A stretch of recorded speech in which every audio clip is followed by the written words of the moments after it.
नमस्ते मित्रों, जानकी के साथ साथ में आपका स्वागत है। आज जो मैं कहानी लेके आई हूँ वो है बंगाल की प्रसिद्ध लेखिका महाश्वेता देवी की मदर इंडिया। महाश्वेता देवी की 1084 रुदाली अरण्य अधिकार उल्लेखनीय कृतियाँ हैं। उन्हें साहित्यिक अकादमिक अवार्ड, ज्ञानपीठ पुरस्कार, पद्मश्री और पद्म विभूषण से नवाजा गया है।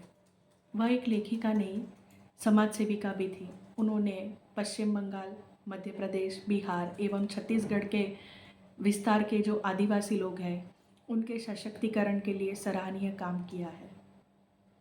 आज की जो कहानी है वो उनकी मातृ छवि है, उनमें से ली गई है।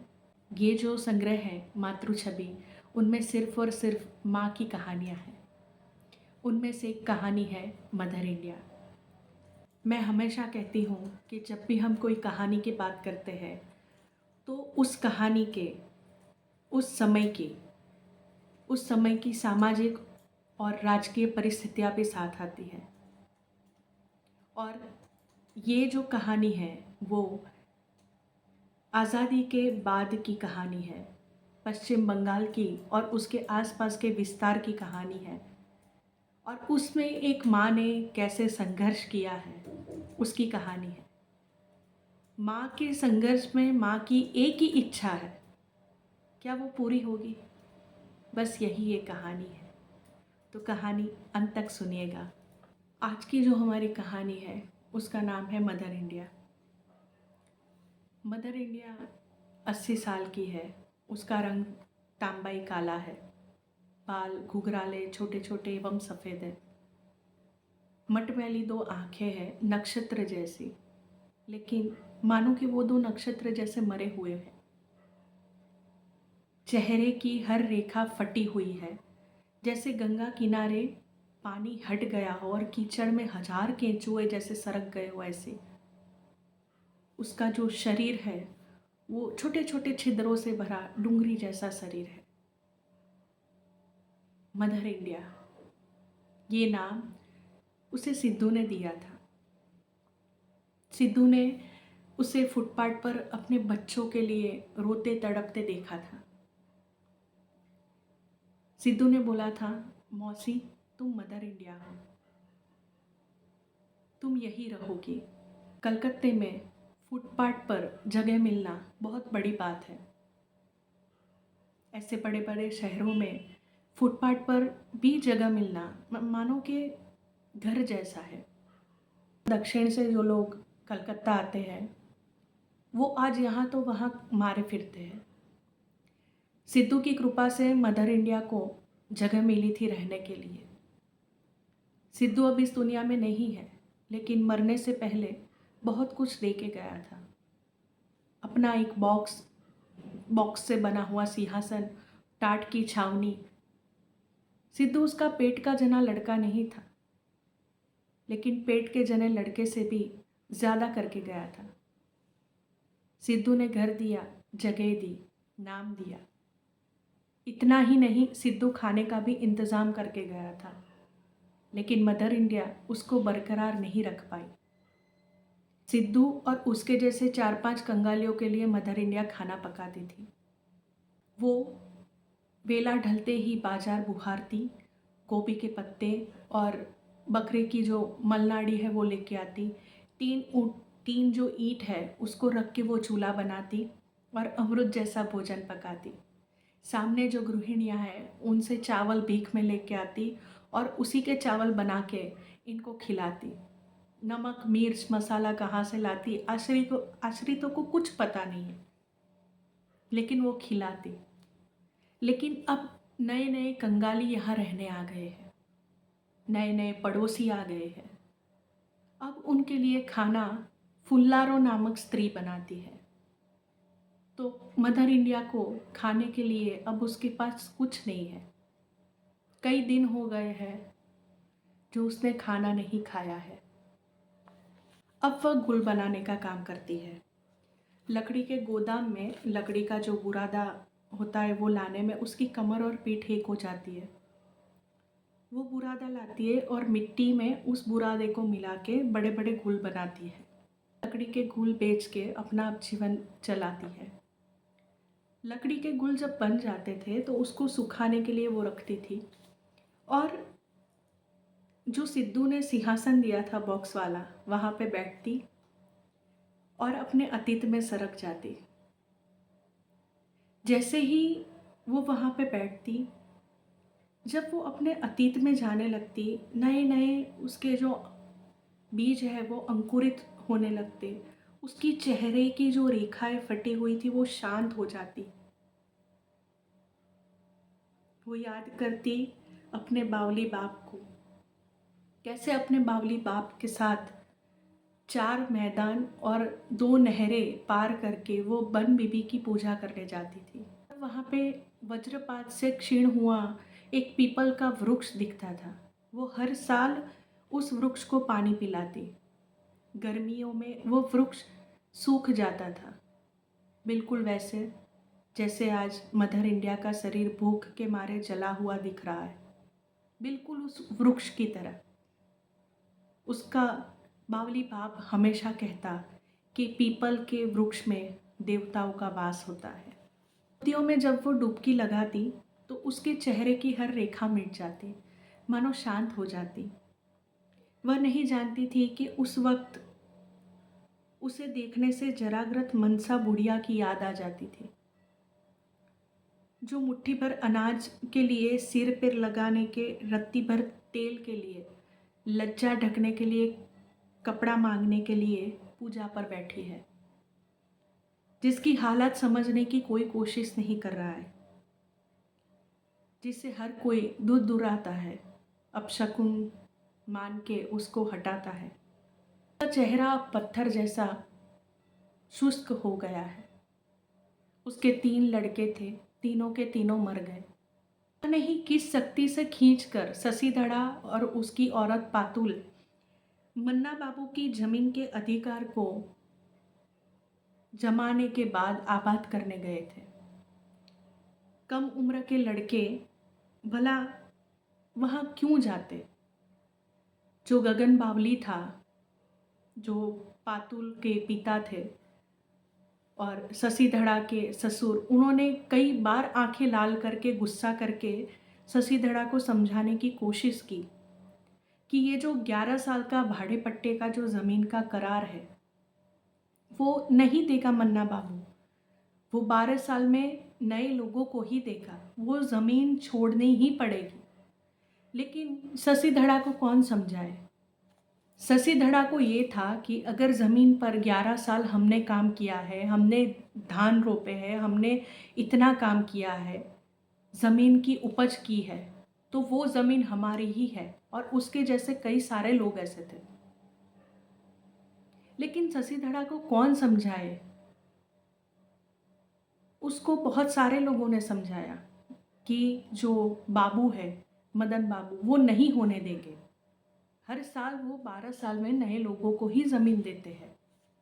लेकिन शशि धड़ा नहीं माना, उसने लड़ाई लड़ी। वो मानता था कि हम अधिकार जमा पाएंगे, लेकिन वह बात सच नहीं हुई। परती वन्य भूमि बड़ी ही हिंसक, युद्ध पिपासु और आक्रोशपूर्ण थी। उस भूमि को हस्तगत कर जिन लोगों ने खेती की है और बाद में जब उनके हाथ से वो ज़मीन निकल गई तो वो लोग भयंकर हो गए हैं। शशि वगैरह ने उन लोगों के साथ ही नहीं, लेकिन वन जंगल की लोनी नदियों से लंबे अरसे तक उसे लड़ाई लड़नी पड़ी। उसके बाद काफ़ी दिनों तक रक्तपात होने के बाद जब हवा हेमंती धान की खुशबू ने गमकाना शुरू कर दिया था, उजड़े हुए लोगों की तरह उजड़े हुए जंगल ने भी हार मानकर पीछे हटना शुरू कर दिया था। वह सब उसे याद आता है। ये सब मदर इंडिया की बात है। शशि धड़ा उसका पति और पातुल व खुद, मानो कि ये दोनों के बीच का जो ये अतीत है वो बार बार उसे याद आता और बार बार उस पर पर्दा पड़ता। शशि का गृहस्थ जीवन अच्छा था, 3 तंदुरुस्त बच्चे थे। बावली बाप ने कहा भी था कि 11 साल वो तुम्हें हटा देगा। लेकिन शशि वगैरह को ऐसा था कि बाबू हमारे साथ है, लेकिन बस उसे समझ नहीं आया कि हसिया बनाम बंदूक में बंदूक ही जीतती है, हसिया नहीं जीतता है कभी भी। शशि धड़ा और उसके जैसे कई लोग और शशि धड़ा का बड़ा लड़का उस युद्ध पिपासु जमीन में शहीद हो गए। ये बात उसकी जो स्त्री है पातुल, उसे सहन ना हुई और हसिया लेकर यहाँ वहाँ वो घूमने लगी। पुलिस की हिरासत में गई, वापस जब आई तब सासू ने भी वहाँ से निकाल दिया। ये थे उसकी दूसरी बार उजड़ने की कहानी। सासू ने कहा कि अगर तुम्हें रखूंगी तो मुसीबत आएगी, पुलिस पीछे आएगी। और तब शशि धड़ा की स्त्री को ऐसे लगा कि दो मतवाले सांड की जो ज्वार भाट है, वो ज्वार में वो कहीं अंदर फंस के धरती पे फेंक दी गई हो। पुलिस अपराधियों को पकड़ रही थी और इसीलिए जो उनके सामंत थे हारन, उन्होंने कहा कि हम रात ही यहाँ से निकल जाएंगे। और बहुत सारे ऐसे लोग थे जो हारन के साथ उस जगह को छोड़ के भटकते हुए कलकत्ते के जो सीमांत एरिया है वहाँ से यहाँ, यहाँ से वहाँ दर बदर भटकते रहे। वही खेतों में वो धान रोपते गए।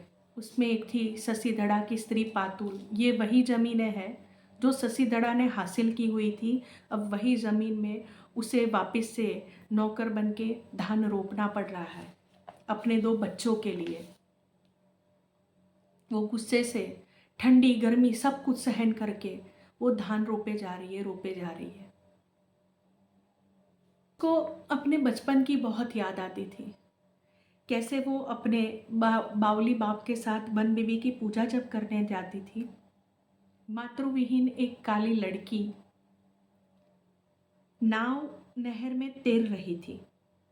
पानी में आंशुक फल के वृक्ष की हरी छाया जैसे हिलडुल रही थी। लड़की देख रही थी कि पानी का जो फतिंगा है वो आश्रय की खोज में जिस पत्ते पर जाकर बैठा है वह बहता हुआ गतिशील पत्ता और वह फिसल कर बह जाता है। उसे वो पानी की सौंधी सड़ामय गंध, अपने बाप की तंबाकू की तेल की खुशबू और सबसे ज़्यादा तो उसे भात की गंध आती थी। ये वही बात की गंध है जो शशि धड़ा को ये अमानुष और अभागा बना दिया। उसने कहा था कि मैं चलता हूँ लेकिन तुम हंसिया मत छोड़ना। वे लोग कुछ भी करने पे उतारू हो गए। शशि धड़ा की स्त्री आखिरी बार वो हंसिया अपने सास के घर से लाकर अपने कमर में खोसे हुए थी। दो नौजवान लड़कों के साथ वो मेदिनीपुर से कलकत्ता आई थी। अब जो हारन है उन्होंने कहा कि ये जो बाबू लोग हैं वो जुलूस निकालते हैं और हमारे खाने का प्रबंध होगा। तब शशि धड़ा की स्त्री पातुल को गुस्सा आ जाता है और वो बोलती है कि जुलूस हर रोज थोड़ी ना निकलेगा। वो थक चुकी है। उसने अपने बच्चों से बोला, बच्चों ने कहा कि हम वापस चलते हैं अपने घर। शशि धड़ा की स्त्री ने कहा, कौन सा घर? जो थूका हुआ है वो चाटूंगी नहीं। शशि धड़ा की स्त्री पातुल को अब शांति चाहिए। एक बार उसने कहा और उसके बेटे मान भी गए। उसने बड़े बड़े ही प्यार से अपने बेटे को पाला था। जैसे नाभि का संबंध होता है ना माँ का बच्चों के साथ। आज के ज़माने में बहुत कम बच्चे ऐसे देखने को मिलते हैं, लेकिन शशि धड़ा की औरत के दोनों बच्चे आज भी उसकी माँ को उसके प्यार के बंधन से बंधे हुए हैं। एक ही बार माँ ने बोला और बच्चे मान गए। वे अब कलकत्ता आए हैं और जब कलकत्ता आए तो शशि धड़ा की औरत पातुल यानी कि अपनी मदर इंडिया, उसने अपने बच्चों को बोला कि मेरी एक ही इच्छा है, जब मैं मर जाऊं तो मुझे ये गंगा में बहा देना। ये गंगा का प्रदेश है। वो लोग फुटपाथ के कोने में रह रहे थे और वहाँ के जो बेहाला बाज़ार है वहाँ वो मसाला पीसने का काम करती थी। और जो 2 लड़के थे वो लकड़ी के गोदाम में लकड़ी चीरने का काम करते थे। एक दिन कोई जुलूस आया और उसमें ये लड़के जा रहे थे, कोई खाद्य सामग्री के जुलूस निकला था और दोनों लड़के जा रहे थे। एक लड़का उसकी माँ के पास आया और अपने हाथ में जो 2 रुपए थे वो दे के कहा कि हम जुलूस में जा रहे हैं और तुम अपना ध्यान रखना, हम आ जाएंगे। तब शशि धड़ा की जो औरत है पातुल, उसने बोला था कि बहुत हड़कंप मचे, भगदड़ मचे, तो तुम लोग वापस आ जाना, क्योंकि ये जुलूस ऐसे इनके लिए कोई नई बात नहीं थी, ये लोग बहुत जुलूसों में जा चुके थे। तो उस दिन उसने ये कहा कि हंगामा हो तो आ जाना। लड़के ने बोला ठीक है। लड़के हमेशा हमेशा के लिए कहीं खो गए थे। माँ बस एक सड़क पर खड़ी है। लड़के हंसते हुए उसको देख के सिर हिलाते हुए जा रहे हैं। उसके बाद शाम होते न होते खामोशी छा जाती है। खामोशी और चुप्पी। शशि धड़ा के मरने के बाद पुलिस की निगाह से बचने के लिए छिप कर रहने के वक्त जैसी यातनापूर्ण चुप्पी। गूंगी लड़की की जैसे प्रसव वेदना हो, बस वैसी चुप्पी। रात में कुछ लोग तितर बुतर होकर दौड़ते हुए आने लगे। कुछ लोग यह खबर लाए कि वो जो जुलूस है उसमें गोलियां चली थी। किसान रास्ता न पहचान पाने के कारण यहाँ वहाँ भाग रहे थे। लावारिश कुत्तों के अलावा कोई भी जीवित प्राणी वहाँ पे है नहीं। बड़ा ही हंगामा मचा हुआ है। शुरू शुरू में तो शशि धड़ा की जो स्त्री थी उसे डर नहीं लगा, क्योंकि वे लोग इससे अनजान नहीं थे। लेकिन बहुत देर तक अपने जो लड़के थे वो वापस नहीं आए। वह खुद चलकर उन स्थानों पर नहीं पहुंची थी, लेकिन वहाँ सिर्फ आकाशभेदी लाल लाल इमारतों की दीवारें थीं। निरापद धाड़ा और लखिंदर धाड़ा के बारे में कोई कुछ बता सके, बस उसी आस में वो निकल चली थी। बाबू लोग तुम सब लौट आए, लेकिन मेरे लखिंदर और निरापद कहाँ रह गए? इस सवाल का जवाब किसी के पास नहीं था। दल से और लोग जिस सड़क पर चल रहे थे उस सड़क को छोड़कर कहाँ गए वो निरापद, कहाँ गए वो लखिंदर, कहाँ हो तुम हरामजादो? मैंने मना किया था कि मत जाना, ज़्यादा हंगामा हो तो वापस आ जाना। वो रास्ते में छाती पीट पीट कर रोने लगी। पट के चित्र में सारा कुछ गतिशील, भागता, मारीची, क्षिप्रता जैसे वेगवान है। शशि धड़ा की औरत छाती पीट पीट कर घूम रही है। कलांट देने वाला गोबर का कीड़ा जिस प्रकार तेज रोशनी से बेचैनी होकर सिकुट कर सिमट कर चक्कर काटता है, उसी प्रकार से वे शहर की राह में बाट का चक्कर काटती है। कभी वह विवाह घर में झूठी पत्तल खाने वालों को और कभी हवा से सवाल करती है कि उसके लड़के कहाँ गए। कोई भी शशि धड़ा की औरत को कहता कि तुम्हारे बच्चे मर गए, वो कहती हाशिया से काट डालूंगी, जबकि उसको याद भी नहीं है कि वो हाशिया तो कब का छूट चुका है। उस समय शशि धड़ा की औरत की हालत खून से लथपथ कीचड़ की तरह मटमैली थी, लेकिन मर गए हैं यह बात कानों में पहुंचते ही वह चीखक उठती। बावली बाप कहता था कि जब तक मरे हुए को देखा न जाने तो कैसे मान लूं कि मर गया है। मंत्र पड़ा हुआ कपड़े का टुकड़ा घर के दरवाजे की फन्नी पर बांध के रख दिया है। जब तक यह कपड़े का टुकड़ा रहा है तब तक मेरी उम्मीद है। उन्हीं दिनों चक्कर काटते काटते शशि धड़ा की औरत दोबारा सिद्धू वगैरह के फुटपाथ पर लौट आई थी। सिद्धू ने उसे पहचान लिया। कहा कि ये तुम्हारी हालत? शशि धड़ा की औरत बहु सिकड़ कर कहा था, कैसी हालत? लड़के कहाँ हैं? भाग गए। सिद्धू ने उसे आश्रय दिया। सिद्धू ने उसे बहुत कुछ पूछा, लेकिन वो सूझबूझ में नहीं थी। बस उसके पास उसके पल्लू में जो पैसे थे भीख मांगे हुए, वो उसने सिद्धू के हाथ में दे दिए। क्यों दिए उसे नहीं पता है। सिद्धू ने हाइड्रेट के पानी से उसको नहलाया। पेट में 2 दाने जाने पर वह स्वाभाविक स्थिति में आई।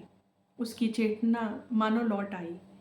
मगर बीच की असामान्य मानसिक स्थिति में जिस प्रकार हसिया हांडी अंगोछा रास्ते में वो फेंक आई थी, उसी प्रकार अपने स्वाभाविक क्रोध और जीत भी कहीं फेंक कर चली आई थी।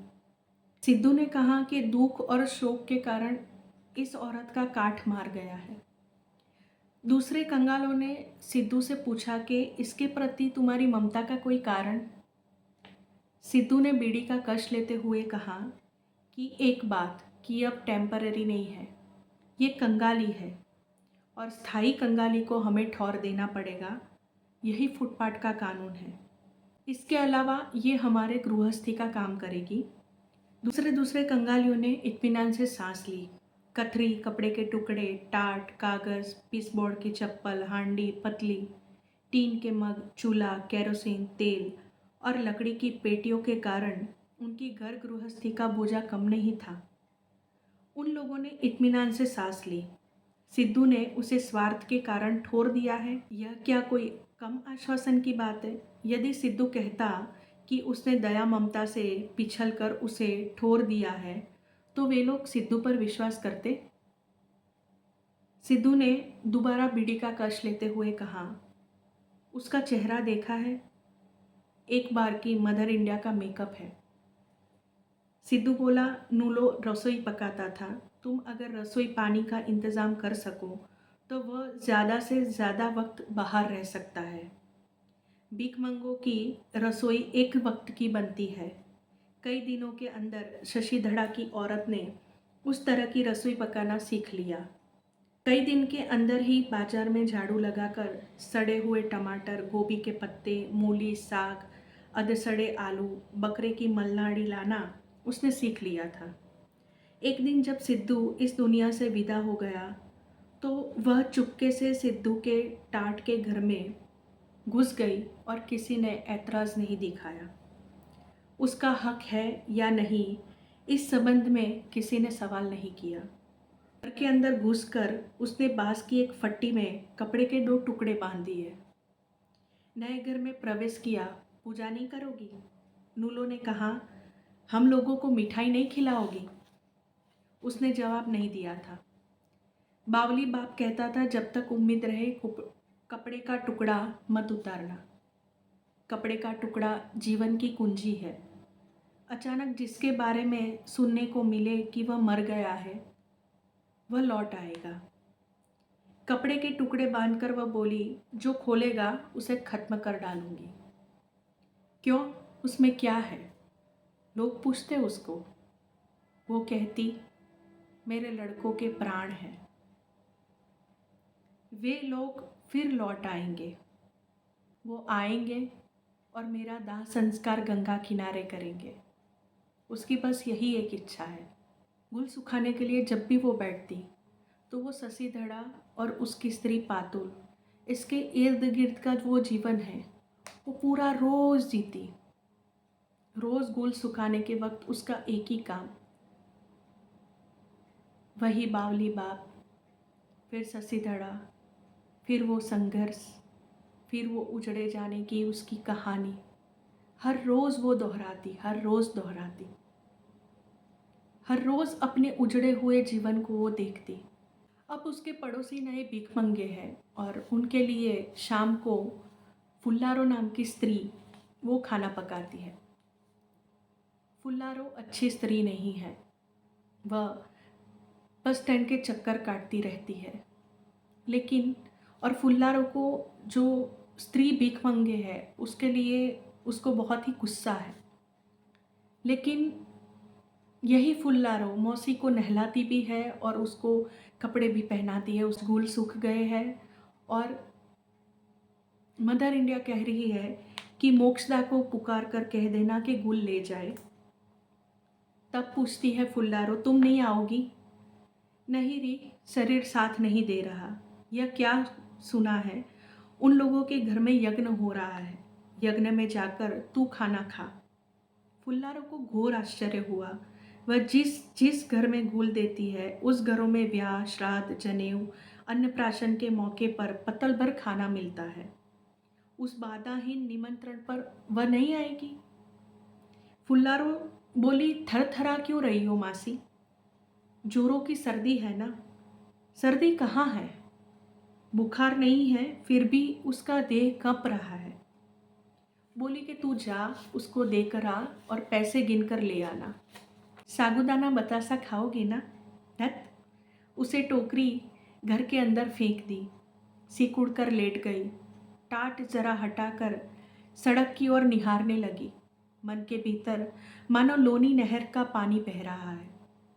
आशंकु फल के पत्ते पर पानी टपक रहा है। वह मानो एक पत्ते पर बार बार बैठना चाहती है, लेकिन जिस पत्ते पर बैठती है वह पत्ता सरक कर आगे निकल जा रहा है। उसका मन कितने ही पत्तों पर बैठना चाहता है। ससी धड़ा के बाहर निकलने के पहले उत्तेजनापूर्ण एक पत्ता, वह पत्ता सरक कर चला गया। बावली बाप ने कहा था कि कपड़े को टुकड़ा मत खोलना बेटिया, तेरा चाचा शेर के मुंह से जरूर ही लौट आएगा। वह पत्ता भी सरक कर दूर हो गया। लोनी नदी में इतना तेज प्रवाह। मुर्शिदाबाद में हसिया वाले संताल धान काटने गए हैं। बाल बच्चे के साथ भागते संतालों के झोपड़ों में जलती हुई लुकारी से आग जलाई जा रही है। मगर अब लड़के कहते हैं खाना दूंगा, पैसा दूंगा। यहाँ पत्ता धारा की परवाह किए बगैर चक्कर काटता हुआ आता है और फिर बहकर चला जाता है। वह गाली देती हुई बोली, लौट कर न आओगे तो मेरा जो गंगा किनारे दाह है वो कौन करेगा? यह बात याद रखना। वह चीख कर जाग गई। उसे वो बात याद आ गई कि जब उसने कहा था लड़कों को कि हंगामा हो तो वापस आ जाना, क्यों नहीं आए वापस। वह बोली, ए फुल्लारो डिबरी जला दे। फुल्लारो ने डिबरी जला दी। बिस्तर बिछाने के बाद वह नहीं उठी। दूसरे दिन भोर के बाद धूप उगी। फुल्लारो रात भर हंसी मजाक में मशगूल रही और गंगा नहाने जाने के पहले टाट उठाकर बोली, मौसी आज तबीयत ठीक है ना? फुटपाथ के कंगाल और ठेके पर काम करने वाली महरियों ने सिर हिलाए। सिद्धू उसे मदर इंडिया कहा करता था। वह एक कुलवंती नारी थी। बिस्तर पर पड़ी चुपचाप मर गई। कपड़े बंधे बांस की फटी की और उसकी उंगली फैलाकर। भिखमंगे और कंगाल ऐसी मौत नहीं मरते। इस तरह एकाएक बड़े लोगों की मौत होती है। शव यात्रा में पुलिस गाड़ी लेकर आई है। सरकारी इंतजाम से उसका अंतिम संस्कार हुआ। डोमों के द्वारा गाड़ी में रखने से पहले ही फुल्लारो और दूसरे कंगालों ने उसे उठाकर रख दिया। फुल्लारो बोली, कहाँ ले जाएंगे इसको? कंगालों ने पूछा, तुम क्यों पूछ रही हो? वह औरत गंगा की शरण में जाना चाहती थी। लड़के लापता है। ऐसी हालत में वे लोग उसका मसान में गंगा दाह करेंगे। कंगालों ने कहा, धत, गंगा का देश होने से क्या सबको गंगा नसीब होती है? फुल्लारो को मौसी के लिए अचानक से मानो जैसे उसके हृदय में एक क्लेश हुआ। रोने में मगन रहने के कारण फुल्लारो देख भी नहीं सकी कि गाड़ी चली जा रही है।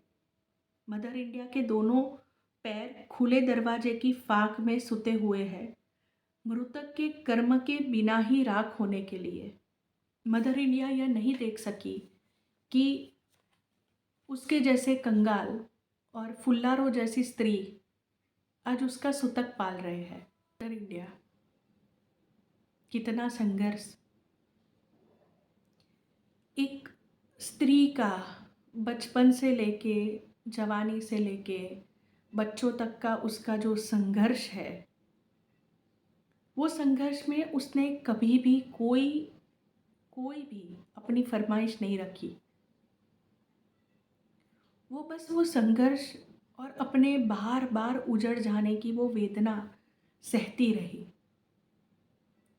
जब वो कलकत्ता आई, उसे लगा यहाँ स्थायी हो गए, तब उसकी सिर्फ और सिर्फ एक ही इच्छा थी, वो थी गंगा में बहना।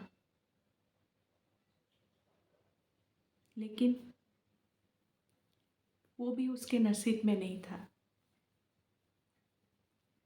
ये कहानी मुझे बहुत ही पसंद आई, बहुत ही पसंद आई, इसीलिए मैंने आप सबके साथ शेयर की। अगर कहानी अच्छी लगी हो तो लाइक कीजिएगा, बहुत अच्छी लगी हो तो शेयर कीजिएगा। मैंने कोशिश की है कि कुछ अपने तरीके से और कुछ पढ़ के सुनाऊँ, तो अभी तक सब्सक्राइब ना किया हो तो सब्सक्राइब कीजिएगा। फिर से मिलेंगे ऐसी ही नई कहानियों के साथ। और हाँ, अगर आपको इसी मातृ छवि की और माँ की कहानी अगर सुननी है तो कमेंट में मुझे बताइएगा, मैं ज़रूर से दूसरी कहानी शेयर करूँगी। फिर से मिलेंगे एक नई कहानी, एक नई कविता या एक नई दुनिया में। तब तक के लिए स्टे ट्यून्ड विद जानकी के साथ साथ।